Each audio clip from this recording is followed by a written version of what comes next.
ভয়াবহ রণক্ষেত্রের দৃশ্য ধারণ করেছে হাসরের মাঠ। সারিবদ্ধ ফেরেশতাদের টহল আর ভীতিকর নিস্তব্ধতা আরও ভারী হয়ে বসেছে। ইতিমধ্যেই বিনা হিসেবে জান্নাতের সুসংবাদ পেয়েছেন উম্মতে মুহাম্মদীর অগণিত মানুষ। তাদের মধ্যে যারা শহীদ, সত্যিকারের উলামা হুফাজ, পুলসিরাতের কিনারে তারা রাসূল সাল্লাল্লাহু আলাইহি ওয়াসাল্লামের সাথে অপেক্ষা করছেন। তাদের আত্মীয় পরিজন পরিচিতদের মধ্যে যারা দুর্ভাগ্য বরণ করবে, তাদের জন্য আল্লাহর কাছে সুপারিশ করতে। আল্লাহর অনুগ্রহে তাদেরকে হিসাব নিকাশের মুখোমুখি হতে হয়নি। আরও যারা আল্লাহর উপর ঈমান এনেছিল, তার উপর তাওয়াক্কুল করেছিল, কোনো গণক জাদুকরের কাছে যায়নি, তারাও এই ভাগ্যবানদের অন্তর্ভুক্ত হবে। অনুরূপ পাপিষ্ঠ কাফেরদের জন্যেও বিনা বিচারে জাহান্নামের ফয়সালা হয়ে গেছে। ফেরেশতারা এসে তাদেরকে পাকড়াও করে আপন ঠিকানায় টেনে হিঁচড়ে নিয়ে যাচ্ছেন। তার আগ পর্যন্ত নড়াচড়ার কোনো সামর্থ্য নেই তাদের। কাউকে মুখ থুবড়িয়ে উপুড় করে টেনে হিঁচড়ে নিয়ে যাওয়া হচ্ছে, কাউকে চুলের মুঠি ধরে আবার কাউকে শিকলে বেঁধে টেনে নিয়ে যাওয়া হচ্ছে। তাদের চোখের সামনেই পশু পাখিদের বদলা নেওয়া হচ্ছে। দুনিয়াতে যে প্রাণী অন্য প্রাণীকে বিনা কারণে আঘাত করেছে, তার সমান বদলা ফিরিয়ে দেওয়া হচ্ছে। এরপর সাথে সাথেই তারা মাটিতে মিলিয়ে যাচ্ছে। এটা দেখে কাফেরদের হাহাকার আরও বেড়ে গেল। হায়, আমিও যদি মাটি হয়ে যেতে পারতাম। সবাইকে অবাক করে দিয়ে রাসূল সাল্লাল্লাহু আলাইহি ওয়াসাল্লাম আল্লাহর কাছে একটি আর্জি জানালেন। তার প্রিয় চাচা আবু তালিবের লঘু শাস্তির জন্য সুপারিশ করলেন। প্রিয় হাবিবের একান্ত সুপারিশ রক্ষা করে আল্লাহ জানালেন, আবু তালিবকে সর্বনিম্ন শাস্তিস্বরূপ শুধুমাত্র আগুনের পাদুকা পরানো হবে, কিন্তু এতেও তার মাথার মগজ টকবক করে ফুটতে থাকবে। ইব্রাহিম আলাইহিসসালামও তার পিতার জন্য সুপারিশ করতে চাইবেন, কিন্তু তার পিতা আজরকে এমন এক বিকৃত রূপে হাজির করা হবে যা দেখে তিনি সুপারিশের আগ্রহ হারিয়ে ফেলবেন। হাসরের ময়দানের একপাশে পর্দা ঝুলিয়ে কিছু মানুষের রুদ্ধদ্বার বিচার কার্য চলছে। তাদের সামনে আমলনামা উপস্থাপন করে জিজ্ঞেস করা হলো, যা দেখতে পাচ্ছ তা কি স্বীকার করো? তারা বলল, ইয়া আল্লাহ, আমরা স্বীকার করছি যে এইসব ভুল ভ্রান্তি আমরা করেছি।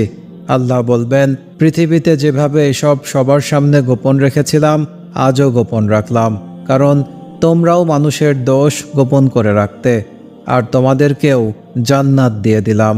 এদের মধ্যে কিছু লোক পাপ অস্বীকার করে বসবে, তাদেরকে উন্মুক্ত প্রান্তরে নিয়ে আসা হবে, যেখানে আরও অনেকের আমল নামার চুলচেরা হিসাব নিকাশ চলছে। মিজানের নিক্তিতে মানুষের আমল তন্ন তন্ন করে মাপা হচ্ছে। যাদের পাপ পুণ্য সমান হচ্ছে, তাদেরকে আলাদা করে রাখা হচ্ছে। যাদের পাপের পাল্লা ভারী, তাদের জন্য পুণ্যের অজুহাত খোঁজা হচ্ছে। যে কোনো ছুতোই আমল নামা ডান হাতে দেওয়ার প্রচেষ্টা প্রক্রিয়াধীন। অনুমাত্র সোয়াবের উচ্ছিষ্টের আশায় মানুষগুলো ছুটোছুটি করছে। আমল নামা হাতড়ে দেখছে এমন কেউ আছে কিনা যার থেকে সে কিছু না কিছু হক পেতে পারে, হোক সে তার আপনজন কিংবা শরীর বন্ধু। এমন ভাবতে না ভাবতেই তাকেই ঘিরে ধরল একদল পাওনাদার। এভাবেই চলতে থাকবে ভাঙা গড়ার যোগ বিয়োগ। আফসোস সেই দিনের, যেদিন আপনজনের আমলগুলো হাতিয়ে নেওয়া ছাড়া আর কোনো উপায়ই থাকবে না। আজ সওয়াব ছাড়া অন্য সব মুদ্রাই অচল। বিচারিক প্রক্রিয়া শেষে কেউ আমল নামা ডান হাতে আর কেউ বাম হাতে নিয়ে এগিয়ে চলেছে পুলসিরাতের দিকে। কান্না বিজড়িত সবার মনেই অজানা আশঙ্কা। ডান হাতে ফলাফল পাওয়া মানুষগুলোও নিশ্চিত নয় সামনের পথে তাদের জন্য কি অপেক্ষা করছে। পুলসিরাতের গোড়ায় তাদের অপেক্ষায় নবী ও রাসূলগণ। কাফের দল তরঙ্গের মতো ছুটছে জাহান্নাম পানে। জীবনভর যে যার উপাসনা করেছে, আজ সেসবের প্রতীকী চালকের পিছু পিছু চলছে নির্বোধের মতো। কিছুই করার নেই। পৃথিবীর প্রতিটি নিঃশ্বাসে নিঃশ্বাসে তারা এই অদৃষ্ট রচনা করেছে। ক্রুশের পূজারীরা ক্রুশের পিছু নিয়েছে, মূর্তির উপাসকরা মূর্তির, আগুনের অর্চনাকারীরা আগুনের পেছনে। এক সময় শেষ কাফেরটাও মিলিয়ে গেল জাহান্নামের অতল গহ্বরে। দূর থেকে ভেসে আসছে তাদের গগনবিদারী আর্তনাদ। সবকিছুই ঘটল বিশ্বাসীদের বিস্ফোরিত চোখের সামনে। হঠাৎ জাহান্নামের পাদদেশ থেকে ভেসে আসলো এক উচ্চকিত কণ্ঠ। আল্লাহ তোমাদেরকে যে ওয়াদা দিয়েছিলেন, সে ওয়াদাই ছিল চিরসত্য। আমি যে ওয়াদাগুলো দিতাম, সে ওয়াদা আমি নিজেই ভঙ্গ করতাম। আসলে তোমাদের ওপর আমার কোনো প্রভাবই ছিল না। আমি কেবল তোমাদেরকে কুমন্ত্রণা দিতাম আর তোমরা সুর সুর করে সাড়া দিতে। আজ আমাকে ভর্ৎসনা না করে নিজেদেরকেই নিন্দা করো। না আমি আজ নিজে তোমাদেরকে রক্ষা করতে পারবো, আর না তোমরা আমাকে। অতীতে তোমরা আমাকে ঘিরে আল্লাহর সাথে যেসব শিরক করতে, আমি সেসব থেকে নিজেকে মুক্ত ঘোষণা করলাম। জালেমদের জন্য অপেক্ষা করছে যন্ত্রণাদায়ক শাস্তি। ইবলিসের এই বক্তব্যের পর তাকেও জাহান্নামে নিক্ষেপ করা হলো। জাহান্নামের ক্ষুধা তখনও মেটেনি। টকবক করতে করতে সে চেয়েই চলেছে, আরও আছে কি, আরও আছে কি। নিক্ষিপ্ত জঞ্জালগুলো হাতড়ে পাশড়ে উঠে আসার চেষ্টা করছে।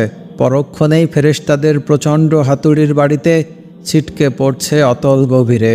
ঝলসে যাওয়া দেহ নিয়ে জাহান্নামের প্রহরীকে উদ্দেশ্য করে বলছে, তোমার রবের আকুতি জানাই, তিনি যেন আমাদেরকে শেষ করে দেন। আর পারছি না। জাহান্নামের প্রহরী জানাবে, এটা থেকে নিস্তার নেই, এখানেই তোমাদের চিরস্থায়ী ঠিকানা। মৃত্যু নামক বস্তু জবাই হয়ে গেছে, মৃত্যুর আর কোনো সুযোগ নেই। আর জাহান্নামের জীবনটাও আক্ষরিক অর্থে কোনো জীবনই না। অবশিষ্ট বিশ্বাসীদের মধ্যে এখনও লুকিয়ে আছে গুপ্ত অপরাধী। এবার তাদেরকে আলাদা করার পালা। সবাইকে এক জায়গায় সমবেত করার পর জিজ্ঞেস করা হলো, তোমাদের কি হবে বলো? জটলা থেকে উত্তর আসবে, আমরা তো আলাদা। আমরা যখন শুনেছি যে যার ইবাদত করত তার পিছু নেওয়ার নির্দেশনা, তখন আমরা আমাদের রবকে খুঁজেছি, কিন্তু এখনও তার দেখা পাইনি, তাই অপেক্ষায় আছি। তখনই আসমান ফুঁড়ে একটি চেহারা দৃশ্যমান হলো।